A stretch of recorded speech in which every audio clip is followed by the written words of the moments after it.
Shalom, bien-aimés dans le Seigneur. Je vous dis shalom au nom de Jésus-Christ, notre seul Seigneur, notre seul Dieu.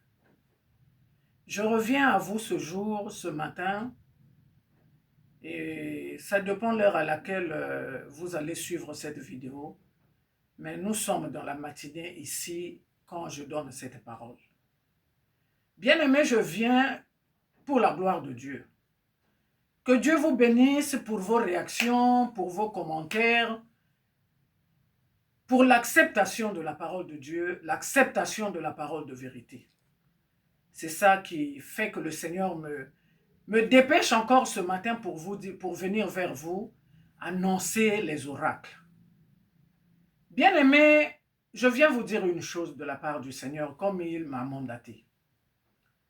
Vous aviez vu, le jour où l'accord a été signé, tout le monde était emporté dans la joie.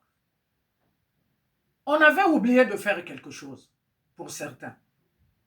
Mais moi, personnellement, grâce à Dieu, je n'ai pas oublié. Parce que j'ai eu à faire une vidéo.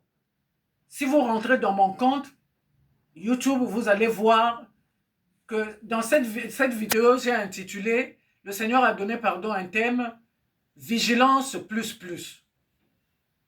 Vous savez, quand Dieu agit, quand tu es emporté par la joie qui va en extrême, tu perds le contrôle et c'est là que le diable profite.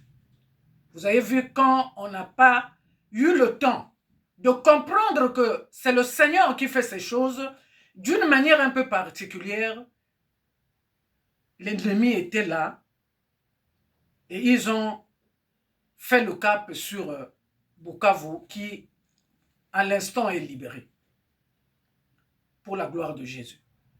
Donc, la libération, acceptons. D'où le Seigneur me demande ce matin de vous dire que veillez, soyez sobres. Veillez, soyez sobres. Notre adversaire, le diable, rôde comme un lion rugissant, cherchant qui il dévorera. Résistez-le avec une foi ferme, comme le déclare la parole de Dieu. Donc, sur ce, nous devrons être vigilants. Nous devrons élever que Jésus-Christ. Parce que cette victoire, depuis que ça a commencé, c'est moi ici en tant que servant de Dieu, je pourrais vous témoigner un jour toutes les étapes depuis que la ministre des Affaires étrangères, notre sœur, notre bien-aimée Thérèse Kayikwamba, a eu la victoire où la communauté internationale a reconnu que l'agresseur était le Rwanda. Je sais à quel moment Dieu l'a fait parce que j'avais parlé avant cette réussite. Donc, tout ce que Dieu fait pour nos nations, pour la RDC en ce moment-ci, c'est lui qui en son temps fait. Vous avez vu le témoignage que j'ai donné en vous disant que quand j'ai prié cette nuit, le Seigneur a vaincu le démon, le diable, la franc-maçonnerie qui gouvernait au combat là-bas, et nous avions eu la victoire le matin. Voilà ce que Dieu a fait. Et nous avions encore des étapes à franchir. Voilà pourquoi ce jour, je vous dis, la RDC est dans la solution. La solution, Dieu est en train de la donner étape par étape. Nous sommes dans la solution. Et pour conserver cette victoire, nous devrons être à l'écoute de la voix de Dieu, prier davantage. Ceux qui peuvent gêner, peuvent gêner. Ceux qui peuvent prier, prient toujours, comme il est écrit que prier sans cesse. Bien-aimé, bobondela. Bokoba kobondela. Nzambe na biso azana bomoi atiki mbokote. Bomoni le lenga bandi ko libérer nde le lenga kosukisa parce que abengami alpha et omega. Ka le lenga na yebisaki na bino. Que Nzambe abani makambo yo. Banda kaka ya yebisaki na bien-aimé na biso Thérèse Kayikwamba que agresseur Ali Rwanda a convaincre la communauté internationale Nzambe wana azokuba ti lelo ti lokola ndenga libéré Uvira. Na yebisi na bino vérité. Likamo mususu etungisa ba nation na biso ezate. Eza mususu te soki franc-maçonnerie te. Eza yango. Na yango tolongaka bitumba wana kaka na Jésus-Christ. Sans Jésus-Christ, bokoki kolonga bitumba te. Voilà pourquoi bomone na liebisi bino tango bomona que communauté internationale esali boye elobi boye babaluki boye bango bali wana bazo souffler malili pe na moto. Comme on dit en français, il souffle le chaud et le froid. Bomoni tango balobi Bukavu ba militaire ba bima ba libéré. Boyoki langage na bango na TV5 Monde. Oh ba nyamulenga ba nani ba M23 ba lobi na condition. Ba komi rotia moto na côté wana langage na bango ndenge ba salaka. Ba yebi ko manipuler que awa lokola Yesu atelemi biso to tinda oyo ya satana ya diable sala. Maintenant na yango biso ka lo sambo bana RDC en ce moment c'est solution aka na lo sambo. Bon mona ralenge et fan de l'IA, président de la République, Félix Antoine Tshisekedi Tshilombo. Boyebi pour la nina yeb sarana bino que ngana za yumate. Effectivement za yumate. Humilité na yende devant Nzambe. Et ça là que ceux qui ont monié, au remona ya za façon. Mais makambo oyo tango ezo bimana ye ezo bimana monorone eza ba oracle. Ya makambo mingo minene ezo bange sa camp adverse. Yango wana mona na Nzambe esengeli azala lolenge wana. C'est pas parce que nous avons pesi biso victoire, bokoma na lolendo, bokoma na orgueil, Bible est lobi na biso nini. Dieu fait grâce aux humbles, il résiste aux orgueilleux. L'orgueil précède la chute. Totika lolendo, tomi kiti samaliboso na elongi na Nzambe, ndebo romona ndenge libération ebani na Bukavu et kokende jusqu'à ti nazana kondimae que d'ici là RDC zokota na kimia. Mais boye banaba mutu na bino. Que loke tungisa mboka wana pendant 30 ans et ali franc-maçonnerie. Communauté internationale wana bomona. Ba mona ki ke motakoki ko sala ba action na bangonde Rwanda. Bango ba étudiaka. Ba yebi ke mona moto tokoki ko utiliser ye boye to sala boye pona to baby sa boye. Donc tokoki ko longa ngona makasité na boanya na biso pété.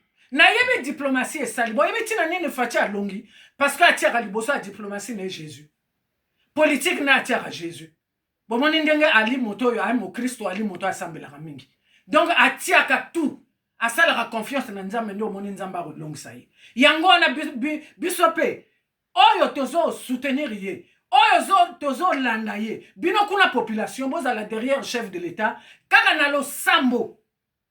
Bon élever Jésus, aussi longtemps que Jésus a quoi la plus élevé, boromona que bango baro sutuka boromona que peuple ango et l'amour que c'est qui et comprendre le jeu.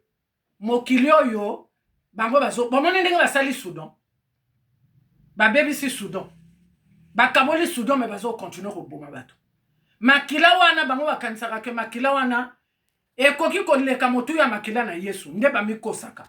Yango na yego yebisa na tongo alelo que biso tozana force mususu te force kaka lo sambo solution na biso kozwamaka na lo sambo bana RDC du nord au sud de l'est à l'ouest bozalaka na lo sambo na ba 26 provinces na binoka lo sambo ba élever Jésus Christ bozala mosika na kindoki bozala mosika na loge na ba loge nyonso ezala ba konkar ezala ba maigari ezala ba rose croix ezala yemo franc-maçonnerie yo a koti na kati ekolo na gouvernement na ba institution à république bo bengana ye au nom de Jésus Christ bo mona la France tire parce que loge ngo base na ngokuna.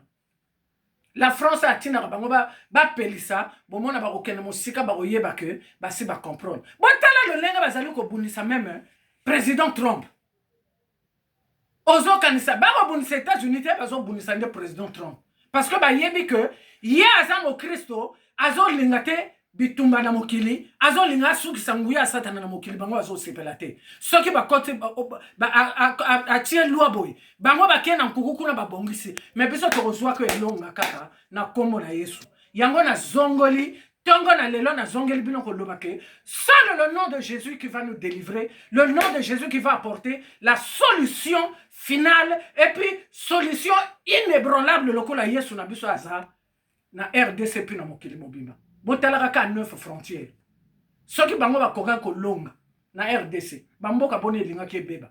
Yango na yebisaka na bino que na Congo Brazzaville awa, le fait est maîtrisé. Franc-maçon moko a osala likambo a kolonga wate. pour secret na bango yebana awa lilobesi kokisama bomoni biblia wana koko ke na ba détail te makambo se passa awa Yesu azali ya konetola ma awa ali ya kotombo ma awa yango il fallait na éveiller bino parce que nani boki ko comprendre démon te aza ko agir na kati ya ba institution aza ko agir na kati ya ba pasteur azo utiliser ba église surtout ba église alimete wana bosenga makila na Yesu e inonde mboka na bino makila na Yesu e consumer ba loge nyonso e consumer franc-maçonnerie. Et quant aux francs-maçons, je vous dis la loge française, nous on a compris votre jeu. Évitez ce que vous faites en Afrique. Évitez au nom de Jésus-Christ. Retirez-vous de l'Afrique avec votre loge. Retirez-vous de l'Afrique avec votre loge. Ainsi parle l'Éternel, le Seigneur par le Saint-Esprit. Que Dieu bénisse la RDC. Notre Seigneur Jésus-Christ bénisse la RDC, bénisse le Congo-Brazzaville et bénisse toutes les nations pour la seule gloire de son nom. Au nom de Jésus. Amen, amen, amen, amen, amen, amen, amen.